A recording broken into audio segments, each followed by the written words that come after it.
എല്ലാവർക്കും സാദരമായിട്ടുള്ള നല്ല നമസ്കാരം. വക്കീലെ, സത്യത്തിൽ അംഗീകരിക്കാതിരിക്കാൻ കഴിയുന്നില്ല. നരേന്ദ്ര ദാമോദർ മോഡിജിയുടെ ഭരണം ഞങ്ങൾക്ക് പുറത്തൊന്നും പറയാൻ പറ്റത്തില്ല. പക്ഷേ സത്യസന്ധമായ രീതിയിൽ വിലയിരുത്തിയാൽ ഇന്ത്യ കണ്ടതിൽ വെച്ച് ഏറ്റവും കരുത്തുള്ള ഭരണാധികാരിയാണ് മോഡി.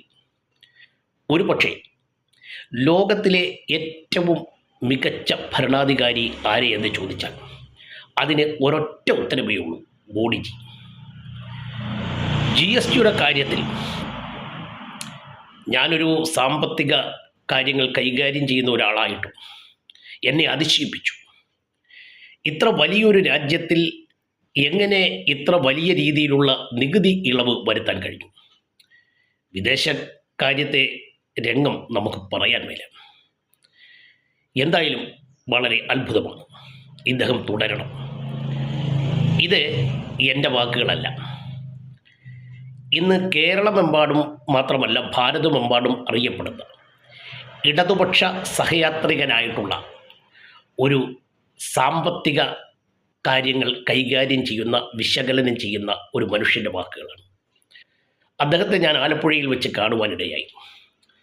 അദ്ദേഹം എന്നോട് പറഞ്ഞത്, ഇത് പറയണം, ഞങ്ങൾക്ക് പുറത്ത് പറയാൻ കഴിയുന്നില്ല, പക്ഷേ എൻ്റെ പേര് പറയരുത്. സത്യം ശിവം സുന്ദരം എന്ന പ്രോഗ്രാമിലേക്ക് എല്ലാവർക്കും സഹർഷമായ സ്വാഗതം. അതെ, നമ്മുടെ ഭാരതാംബയെ ഉയരങ്ങളിൽ നിന്ന് ഉയരത്തിലേക്ക് എത്തിച്ചിരിക്കുകയാണ് നരേന്ദ്ര ദാമോദർ മോഡിജിയുടെ നേതൃത്വത്തിലുള്ള ഭരണ സംവിധാനം.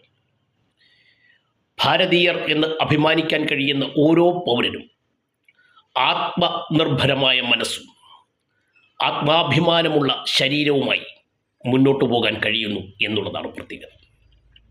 GSTയുടെ കാര്യത്തിൽ ഏറ്റവും ജനപ്രിയമായ കാർ മോഡലായ ഇന്നോവ ക്രിസ്റ്റയ്ക്ക് 1,84,000 രൂപയുടെ കുറവ് വരും എന്നാണ് കണക്കാക്കുന്നത്.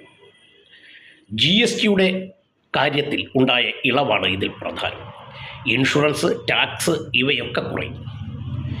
എയർ കണ്ടീഷൻ ഉൾപ്പെടെയുള്ള ഉപകരണങ്ങൾക്ക് 2,500 മുതൽ 3,000 രൂപ വരെ കുറയും എന്നാണ് കണക്കാക്കുന്നത്.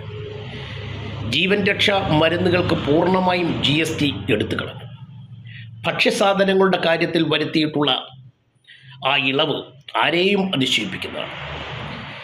ലോകത്തിൻ്റെ നെറുകയിലേക്ക് കുതിച്ചിരിക്കുന്ന ഭാരതം എന്ന് പറയുന്ന നമ്മുടെ രാജ്യത്ത് എങ്ങനെ ഇങ്ങനെ ഒരു ഇളവ് കൊടുക്കാൻ കഴിഞ്ഞു എന്നുള്ളത് സാമ്പത്തികം കൈകാര്യം ചെയ്യുന്ന വിദഗ്ധരെ പോലും അതിശയിപ്പിക്കുകയാണ്. അതെ, ഈ സർക്കാർ തുടരണം.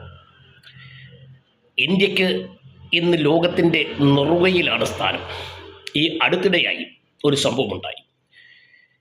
ഇസ്രയേലും ഇറാനും തമ്മിലുള്ള യുദ്ധം.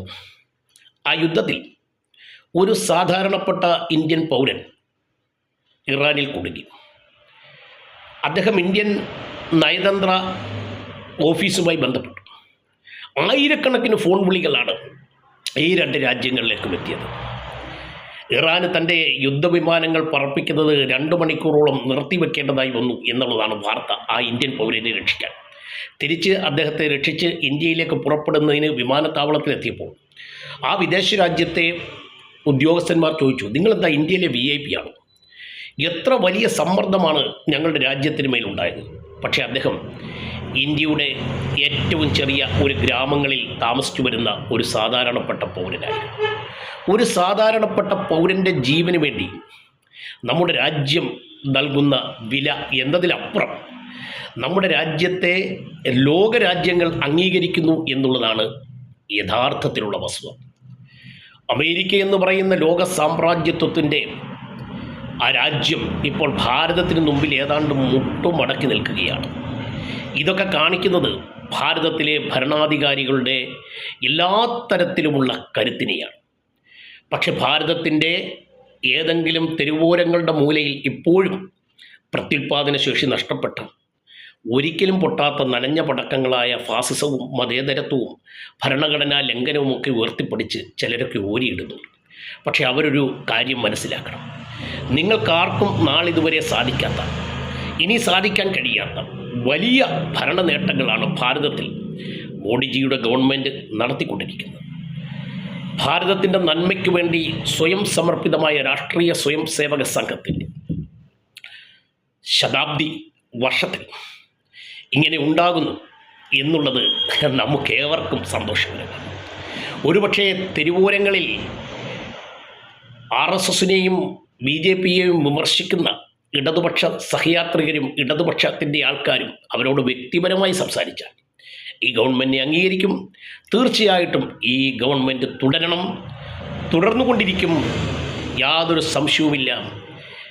എല്ലാവിധ എതിർപ്പുകളെയും അതിജീവിച്ചുകൊണ്ടും ഭാരതത്തിലെ ഓരോ പൗരൻ്റെയും മനസ്സിൽ ചിരപ്രതിഷ്ഠ നേടി ഈ ഗവൺമെൻറ് തുടരുകയാണ്, മുന്നോട്ട് പോവുകയാണ്. മോഡിജിക്കും മോഡിജിയുടെ മന്ത്രിസഭയിലെ അംഗങ്ങൾക്കും ഒരു ബിഗ് സല്യൂട്ട്. അതോടൊപ്പം രാഷ്ട്രീയ സ്വയം സേവക സംഘത്തിൻ്റെ ആ നിസ്തുലമായിട്ടുള്ള സേവനവാജ്ഞ അംഗീകരിക്കാതിരിക്കാൻ ആർക്കും കഴിയില്ല. നന്ദി, നല്ല നമസ്തേ. Advocate Satheesh T Padmanabhan.